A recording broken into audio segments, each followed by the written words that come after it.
Olá minha joia, sou Hugo Bandeira, bolsonarista vem com mimimi, e é esculachado pelo deputado Pastor Henrique Vieira. Confira. Experimentos nessa primeira sessão da CPMI do 8 de janeiro. Quando a gente fala em democracia, é sempre bom lembrar, o colega Henrique participa de um partido que defende a ditadura de Nicolás Maduro. Então, a gente tem que ter um pouco de cuidado também quando a gente diz defender a ditadura e quando a gente participa de movimentos que são contrários, né, à democracia. Então, o meu ponto de vista é que a gente tem que se investigar, aprofundar o máximo possível, como tu bem falou, Basília. A gente vai ter ex-ministro de Bolsonaro, ex-ministro de Lula. O meu interesse na CPMI, desde que eu assinei, é que a gente buscasse a verdade, não buscasse uma narrativa para acusar alguém, e sim somente a verdade.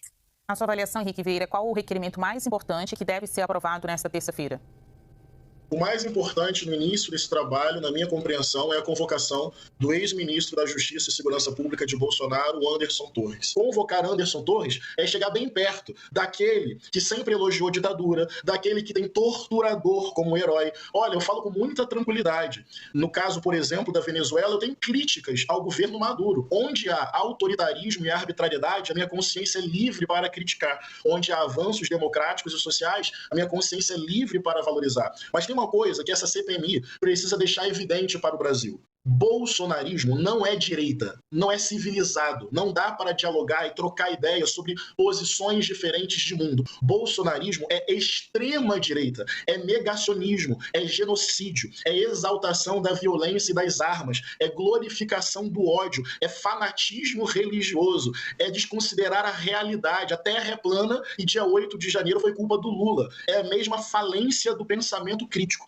Esta CPMI tem que fugir de narrativas e ir aos fatos, fazer as convocações e, na minha opinião, não deixar passar o caráter sangrento e autoritário do que significa o bolsonarismo no Brasil. Insisto, não é direita civilizada, é negacionismo da ciência, terra plana, fanatismo religioso e tentativa de golpe contra a democracia. Não dá, eu acho assim surreal, pensar o dia 8 de janeiro esquecendo que no dia 24 de dezembro tinha um carro-bomba que ia explodir perto do aeroporto de Brasília, de um bolsonarista, e que ele disse que aquilo foi organizado dentro do acampamento. Não dá para pensar dia 8 de janeiro sem pensar dia 12 de dezembro, quando, na diplomação de Lula e de Alckmin, bolsonaristas tocaram o terror em Brasília e quase invadiram a sede da Polícia Federal. A extrema-direita tenta construir uma narrativa como se o dia 8 de janeiro viesse de Marte, e não de um contexto anterior em que o próprio presidente não reconheceu. Gente, o PL, para concluir, o PL, partido do presidente, entrou com uma ação para anular o resultado do segundo turno. E isso é trágico, engraçado,